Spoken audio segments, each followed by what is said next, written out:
여러분, 이제 우리 민족 최대의 명절인 설날이 얼마 남지 않았습니다.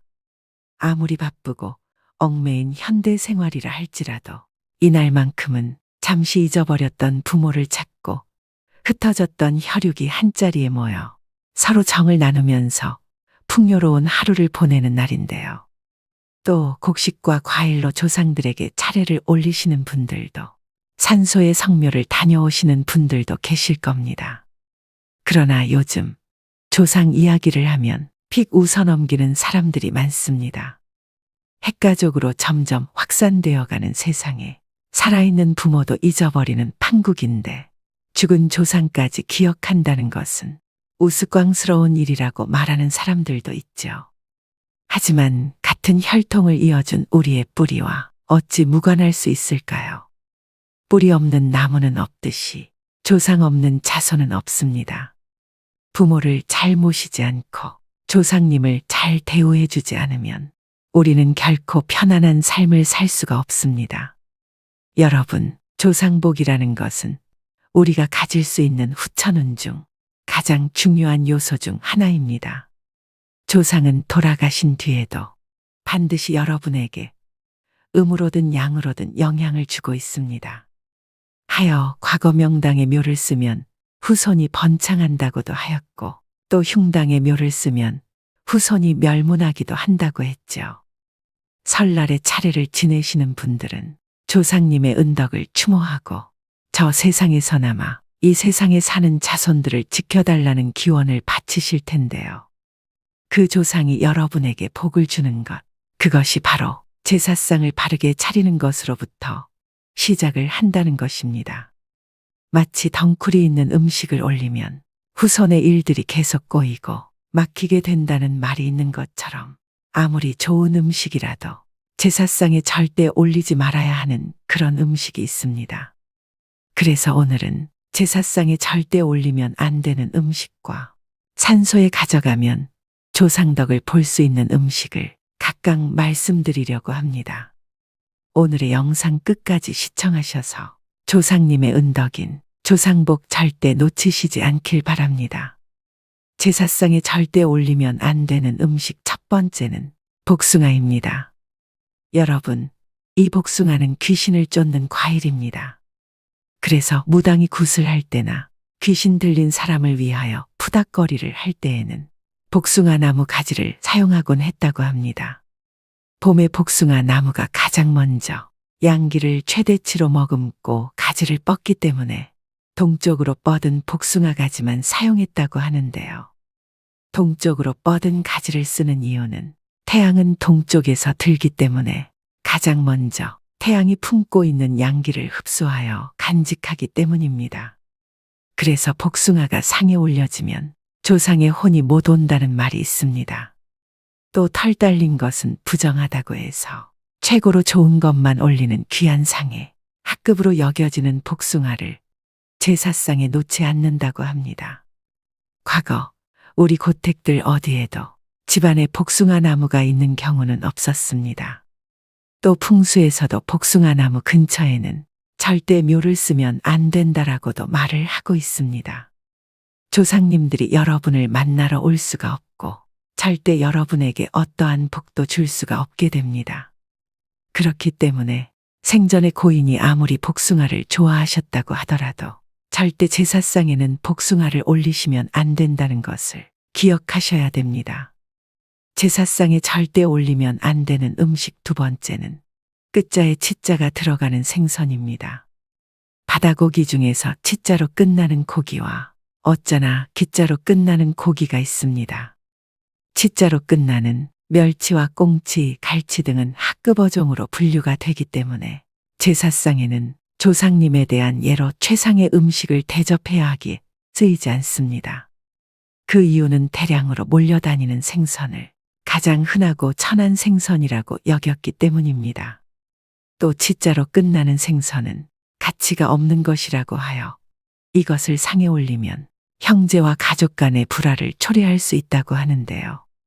반면 어와 기자로 끝나는 흰살 생선인 숭어, 민어, 조기 등은 고급 어종으로 여겨 제사상에 주로 사용됩니다.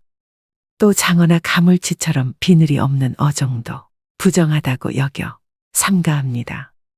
이처럼 과거에는 끝자가 어나 기와 같은 생선 중에 비늘이 있고 또 대량으로 잡히지 않는 생선을 최고급으로 여겨 이 생선들을 제사상에 올림으로써 조상을 대우하고 있고 그리워하고 있다는 것을 알려드리려고 했다고 합니다. 제사상에 절대 올리면 안 되는 음식 세 번째는 마늘이나 고추, 파입니다. 여러분, 유교나 불교, 도교 등 동양의 신앙에서는 이 마늘을 음욕을 대표하는 것으로 생각을 합니다. 우리의 단군 신화에서도 마늘은 곰을 사람으로 변화시킬 수도 있는 강력한 약초로 여겨져 왔는데 이는 대표적인 양기의 상징입니다. 그리고 현재도 이 마늘을 먹으면 정력이 강해진다라는 이야기가 있으며 이것 때문에 마늘을 드시는 분들도 많이 계실 텐데요. 이렇게 강한 양기를 품은 음식을 제사 음식에 넣게 되면 음기를 가진 영은 다가올 수가 없게 됩니다. 조상님이 감흥을 하지 않는다는 얘기입니다. 한마디로 여러분의 조상님들을 쫓아버리는 음식이 된다는 것이죠. 고추 역시 마찬가지입니다. 태양초라고도 하며 장례식장에서도 귀신이 다가오지 못하도록 하기 위해서 고춧가루를 듬뿍 풀은 육개장을 먹기도 하는 것인데요. 제가 아는 지인이 어머니 산소를 다녀와서 3개월 뒤에 큰 사고가 나 병원에 입원을 했던 적이 있습니다. 그 후에 또 갑자기 잘 다니던 직장에서 권고사직을 당하게 되었는데요. 답답한 마음에 이리저리 원인을 찾아보니 어머니가 생전에 김치찌개를 좋아하셨다고 산소에 고춧가루를 듬뿍 넣은 김치찌개를 올렸다고 합니다. 여러분, 어떻게 생각하시나요? 조상님이 오다가도 빨간 음식을 보시고는 노하시게 됩니다. 이외에도 부추, 달래, 미나리, 후추 등 강하고 자극적인 것 역시 같은 이유로 제사 음식에 쓰지 않으셔야 합니다. 제사상에 절대 올리면 안 되는 음식 네 번째는 막걸리나 소주, 과일주입니다. 여러분, 제사에는 절대 탁한 것과 찌꺼기가 있는 것을 사용하지 않는 것이 예입니다. 제사에 쪽밤같이 변형된 음식을 사용하면 안 된다고 말을 하는 것은 그 후손이 자신에게 주어진 복을 얻지 못하고 변형된 삶, 즉 불행한 삶을 살아가게 된다는 것인데요. 그렇기 때문에 무조건 순수한 쌀로 빚은 곡주여야 하고 경건하고 맑은 술, 즉 청주 같은 것을 올리는 것이 원칙이라는 것이죠. 물론 지방 고유의 전통주들도 가능합니다. 지금까지 많은 분들이 그냥 편하게 막걸리를 사서 제사를 지내셨을 겁니다. 또 이렇게 말씀하시는 분들이 계실 텐데요. 에이, 그까짓 술이 다 술이지 무슨 의미가 있어라고 말입니다. 찌꺼기가 내려앉는 막걸리, 또 막 걸러서 먹는다고 하여 만들어진 막걸리는 그냥 일상에서 먹는 술이지 절대 정성과 의미를 따져야 하는 제사상에는 올려서는 안 되는 술임을 기억하셔야 됩니다. 제사상에 절대 올리면 안 되는 음식 다섯 번째는 붉은색의 곡물입니다. 붉은색이 들어간 대표적인 곡물이 바로 팥입니다. 동짓날에 팥죽을 먹는 것은 음기가 가장 강한 날인 동지에 이 양기 곡물인 팥으로 조화를 맞춘다는 의미가 있기도 하지만 사실 이 동지는 귀신들이 가장 많이 돌아다니는 날입니다. 이 팥이 귀신을 쫓는 곡물이기에 동지가 되면 사람들은 동지 팥죽을 쏘어 나쁜 귀신을 쫓고 집안이 평안하기를 기원하는데요. 팥시루떡이나 팥앙금이 들어간 떡 역시 제사상에 올리지 않고 보통 팥시루 대신 콩시루떡을 놓기도 합니다. 귀신을 쫓는 부적을 붉은색으로 만드는 이유도 같은 이치입니다. 이렇게 붉은색이 들어간 것은 과일을 빼고는 무조건 피하셔야 합니다. 여러분, 조상님들이 여러분의 융숭한 대접을 흐뭇하게 잘 받고 돌아가셔야 여러분들에게 은덕을 주실 수 있음을 명심하셔야 됩니다. 제사상에 올리면 조상복을 쫓는 음식 5가지에 대해 알려드렸는데요. 제사상이나 차례상을 차리실 때는 우리 아버지가 좋아했던 어머니가 살아생전에 맛있게 드셨던 음식 위주로 차리시면 됩니다. 우리 아버지가 보쌈을 좋아하셨으면 돼지고기 수육을 하시면 되고, 어머니가 피자를 좋아하셨으면 피자를 올리셔도 상관은 없습니다. 다만 고인이 생전에 좋아하셨던 음식이라도 위에서 알려드린 음식 5가지만큼은 절대 올려놓으시면 안 됩니다. 꼭 기억하시길 바랍니다. 여러분은 보통 산소에 성묘 가실 때 어떤 음식을 가져가시나요? 조상님이 좋아했던 음식을 가져가시면 좋지만 그 음식만 가져간다면 큰 덕을 보기는 힘듭니다. 살아있는 사람과 마찬가지로 조상님들도 좋아하는 음식이 있는데요. 다가오는 설에 산소에 가실 때는 이것을 함께 가져가 보시기 바랍니다. 조상님이 감동해서 복과 재물을 내려주실 겁니다. 산소에 가져가면 조상덕을 보실 수 있는 음식 첫 번째는 삼색과일입니다. 이왕이면 산소에 다녀와서 일도 잘 풀리고 돈도 잘 벌면 좋겠죠. 우리 조상님들이 정말 흡족해 하시는 그런 과일이 있습니다. 옛날에는 제사를 지낼 때 홍동백서인 오색과일에 맞춰서 제사를 지냈는데요. 지금은 홍동백서는 아니라도 삼색과일은 꼭 맞춰서 들고 가셔야 됩니다. 사과, 배 그리고 감을 추천드립니다. 밤 대추는 생략하셔도 됩니다. 성묘의 과일을 준비한다는 것은 조상님들이 봤을 때 우리 자손들이 이렇게 구색을 갖춰서 챙겨왔구나. 정성이 담겨 있구나. 내가 뭐라도 도와줘야 되겠다. 이런 마음을 불러일으킨다고 합니다. 산소에 가실 때 과일은 생략하시는 분들도 계실 텐데 그렇게 하지 마시고 꼭 삼색 과일은 올리시라고 말씀드리고 싶습니다. 산소에 가져가면 조상덕을 보실 수 있는 음식 2번째는 식혜입니다. 옛날에는 제사 지낼 때 식혜가 빠지지 않았습니다. 식혜를 만들어 보신 분들은 아시겠지만 정성이 어마어마하게 들어가는 음식인데요. 내가 직접 담지는 못하더라도 산소 가실 때 식혜 한 병을 꼭 사서 들고 가시길 바랍니다. 마지막으로 제사를 지내시거나 산소의 성묘를 하러 가실 때 이것만은 주의하셔야 되는데요. 좋은 덕을 받으러 갔다가 오히려 화를 입는 경우가 생길 수 있습니다.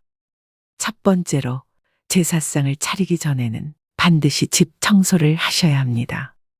여러분, 제사상 근처에 절대로 있어서는 안 되는 것이 바로 머리카락입니다.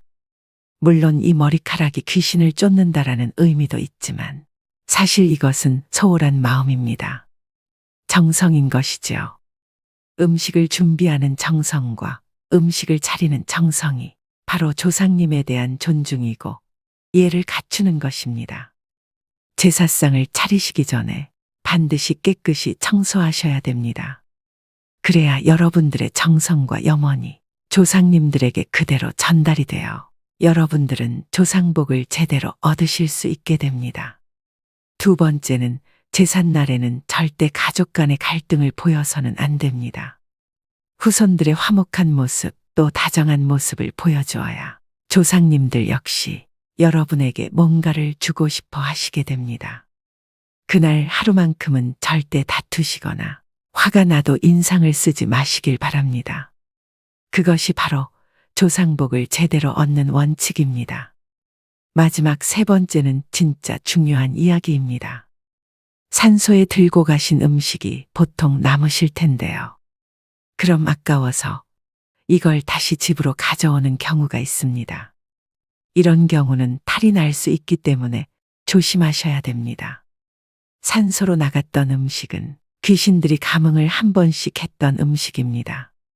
그렇기 때문에 남은 음식을 들고 오시면 안 좋은 기운이 우리 집안에 따라 들어오게 됩니다. 상갓집에서 먹었던 음식이 맛있다고 집에 싸우는 것과 같은 이치입니다. 웬만하면 산소에 차렸던 음식은 거기서 모두 해결을 하고 집으로는 들고 오지 말아야 됩니다. 여러분, 고시래라고 다들 아실 겁니다. 제사가 끝난 뒤에 제사 음식을 조금씩 떼어서 밖에 놔두시죠. 산소에 가서도 고시래를 하시면 다양한 영들이 와서 거기서 먹고 자리는 끝이 납니다. 그렇기 때문에 산소 가실 때는 남은 음식을 밖에서 다 먹고 들어가시는 걸 추천드립니다. 오늘의 영상 어떠셨나요? 다가오는 명절이 모든 분들에게 같은 의미일 수는 없을 것입니다. 어떤 이들에게는 가족들과 함께하는 즐거운 명절이 될 수도, 또 어떤 이들에게는 외로움과 고독감이 더욱 사무치는 날이 될 수도 있으실 겁니다. 옆집은 하호 웃음꽃을 피우고 동네 가득 전 부치는 기름 냄새가 가득한데 열리지 않는 대문을 그저 바라보며 홀로 시간을 보내시는 분들도 계실 텐데요.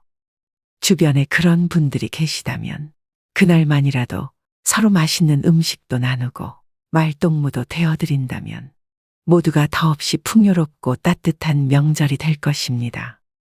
어려운 이웃을 외면하지 않고 조금의 관심이라도 표현해 주신다면 더 살기 좋은 세상이 될 것입니다.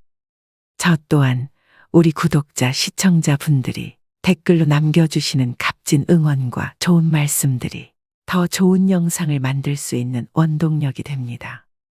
이처럼 타인에게 베푸는 덕은 후에 나의 복으로 분명 돌아올 것입니다. 모든 분들이 따뜻하고 행복한 명절을 보내실 수 있게 기원 또 기원하겠습니다. 또 새해에는 복되고 즐거운 일들만 가득하시길 바랍니다. 더불어 오늘 알려드린 내용을 잘 숙지하셔서 잘 모르셨던 분들은 지금부터라도 제대로 하시고 실수를 범하는 일이 없도록 하셔야 됩니다. 모르는 것이 쌓이면 재앙이 와도 대처를 잘못해 고통이 크듯 조상을 잘못 모시면 그 끝은 자손들의 고난으로 이어진다는 것을 명심하셔야 됩니다. 모두 주의하셔서 집안의 번영을 얻으시길 바랍니다.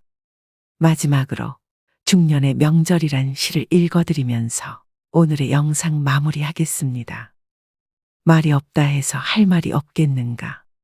마음이 복잡하니 생각이 많을 수밖에. 고향 참마루에 걸터앉아 쓸쓸한 바람소리 듣노라니. 험난한 세상, 힘겨운 삶일지라도 그저 정직하게 욕심 없이 살라고 합니다. 어진 목소리, 메아리 같은 그 말씀. 가슴 깊이 새기며 살아왔기에 떳떳할 수 있고 후회 또한 없다지만 이렇게 명절이 다가오면 기쁨보다는 찹찹한 심정 어쩔 수 없습니다. 부모 형제 귀한 줄 네 모르겠는가마는 자식 노릇 부모 노릇 나이가 들수록 어른 노릇 사람 노릇 참으로 생각처럼 쉽지만은 않습니다. 세상은 뜻과 같지 아니하고 삶이란 마음 같지 아니하니 강물 같은 세월에 묻혀버린 내 젊은 날의 별빛 같은 꿈이여. 올해도 빈손으로 맞이하는 명절. 그래도 고향 생각 설레어 잠 못 들까 합니다. 오늘도 노후의 지혜와 함께 해주셔서 감사드립니다. 황금빛으로 무르익어가는 여러분의 지혜로운 인생을 언제나 응원합니다.